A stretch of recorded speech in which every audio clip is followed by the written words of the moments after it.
Let's take a quick look at how the Battle Pass system works in Marvel Rivals.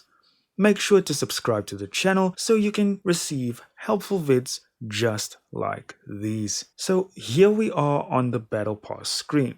Now, the Battle Pass has its own currency known as Chrono Tokens. You'll notice different items within the Battle Pass cost different amounts of Chrono Tokens.